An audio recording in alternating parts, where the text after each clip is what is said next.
श्रीराम. आज आपल्याला 67वा श्लोक बघायचा आहे. हा श्लोक बघायच्या आधी 3 श्लोक मागचे जे आपण बघितले आहेत, म्हणजे 66, 65 आणि 64, या तिन्ही श्लोकांच्या मध्ये समर्थांनी एक विचार आपल्याला सांगितलाय की जर आपल्याला हा घोर संसार तरून जायचं असेल, रोजच्या सगळ्या संकटांना, रोज येणाऱ्या सगळ्या कामांना न्याय द्यायचा असेल, तर आपण काय केलं पाहिजे? तर आपण रामाचं चिंतन केलं पाहिजे. आणि रामाचं चिंतन कसं करावं हे आपल्याला समर्थांनी 67 ते 76 या 10 श्लोकांमध्ये त्यांनी त्याचं विवरण केलेलं आहे. आणि त्याचा जो शेवटचं चरण आहे, म्हणजे चौथी जी ओळ आहे श्लोकाची, त्या चौथी ओळ अशी आहे की प्रभाते मनी राम चिंतित जावा. काय ओळ आहे? प्रभाते मनी राम चिंतित जावा. आपल्या हे लक्षात असेल की ज्या वेळेला आपण मनाचे श्लोक पाहायला सुरुवात केली होती, त्यावेळेला त्यातला 3रा जो श्लोक होता, त्या 3ऱ्या श्लोकाचा पहिला चरण हा होता. आठवतंय का तुम्हाला की 3ऱ्या श्लोकामध्ये त्यांनी म्हटलं होतं, प्रभाते मनी राम चिंतित जावा, पुढे वैखरी राम आधी वदावा, सदाचार हा थोर सोडून येतो, जनी तो चितो मानवी धन्य होतो. याप्रमाणे 3ऱ्या श्लोकाच्या पहिल्या ओळीचं जे चरण आहे तेच या वेळेला 67 ते 76 या 10 श्लोकांच्या मधलं शेवटचं चरण आहे. आता या ठिकाणी यांनी आपल्याला काय सांगितलेलं आहे, आणि अगदी वेगळ्या वेगळ्या प्रकारांनी 10 वेळेला ही ती गोष्ट त्यांनी आपल्याला सांगितलेली असली तरी त्या प्रत्येक सांगण्यामध्ये वैविध्य आहे. श्रीरामाचं प्रभाते मनी ध्यान कसं करावं, त्याचे कोणते गुण आठवावे, कसं रूप आठवावं, हे त्यांनी या ठिकाणी आपल्याला फार सुरेख पद्धतीने सांगितलेलं आहे. काय असतं की जसं घड्याळ आहे, त्या घड्याळाला सकाळी जर तुम्ही एकदा किल्ली दिली की ते 24 तास व्यवस्थित चालतं. तसंच सकाळी उठल्या उठल्या आपण एकदा रामाचं नाव घेतलं आणि त्याचं ध्यान केलं की काय होत असतं, तर आपला सगळा दिवस हा अतिशय चांगला जात असतो. या सकाळ वेळेला काय करायचं, आणि सकाळ वेळेलाच का करायचं, प्रभाते मनीच का म्हटलेलं आहे? कारण रात्रीची शांत झोप आपली झाली असते, विश्रांती झाली असते, मन अतिशय शांत आणि आपण ताजेतवाने असतो शरीराने, मनाने.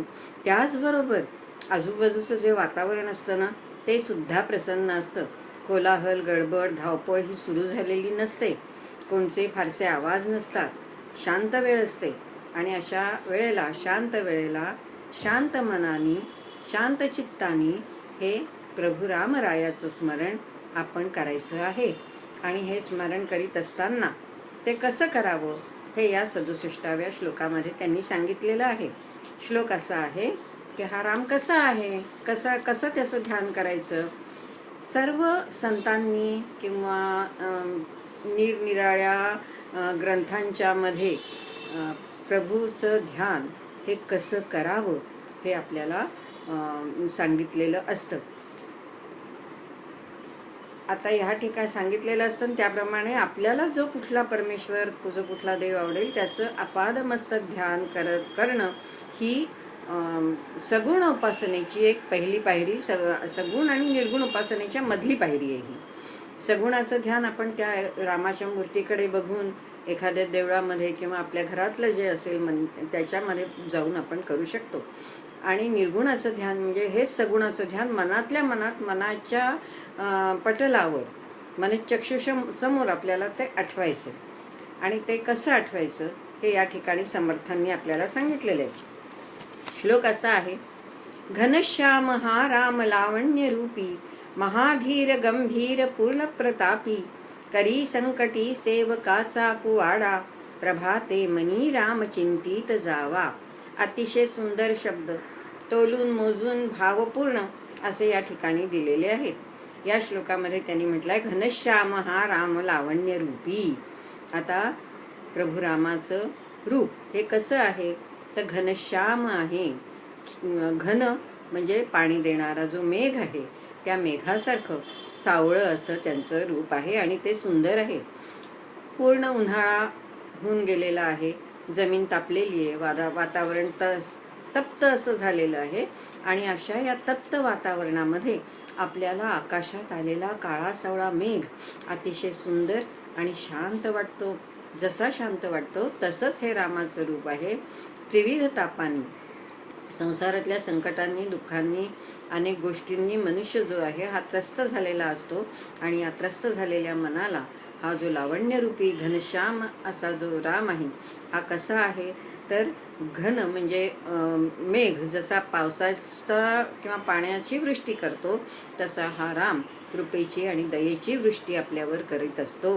आणि म्हणून हा नुसताच करत असतो असं नाही, तर हा अतिशय महाधीर आहे, धीर आहे, गंभीर आहे आणि पूर्ण प्रतापी आहे. हा अतिशय शूर आहे, वीर आहे आणि ह्याच्या आयुष्यामध्ये आलेल्या सगळ्या संकटांना हा मोठ्या धैर्याने सामोरा गेलेला आहे. म्हणजे लावण्य त्याचं आठवत असताना त्याच्याच बरोबर त्यांच्या गुणाचंही स्मरण करायचं. आणि ते स्मरण कशासाठी करायचं की या विश्वासाने करायचं की या रामाचं चरित्र आणि चारित्र्य याचं रूप माझ्यासमोर ज्या वेळेला आहे त्यावेळेला हा राम माझ्या मनामध्येही काय करेल तेच धैर्य निर्माण करेल. कारण हा राम हा काय करत असतो तर करी संकटी सेवकाचा कुडावा. म्हणजे संकटाच्या काळामध्ये त्याचा जो कोणी सेवक असतो, त्याची जी कोणी जो कोणी त्याचं स्मरण करतो, प्रार्थना करतो, त्याच्यावर येणाऱ्या संकटांचा हा कुवाडा करत असतो. म्हणजे अतिशय नाश करत असतो संकटांचा. हा पाठीशी खंबीरपणे उभा असतो.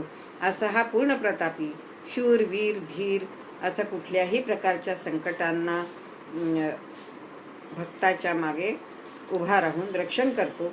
याचाच अर्थ असा की त्या संकटांना सामोरं जाण्याचं धैर्य तो आपल्याला देतो. अशा या रामाचं प्रभाती काय करावं तर प्रभाती त्याचं स्मरण आणि चिंतन करावं. म्हणून समर्थ म्हणतात घनश्याम हा राम लावण्य रूपी, महाधीर गंभीर पूर्ण प्रतापी, करी संकटी सेवकाचा कुवाडा, प्रभाते मनी राम चिंतित जावा. श्रीराम.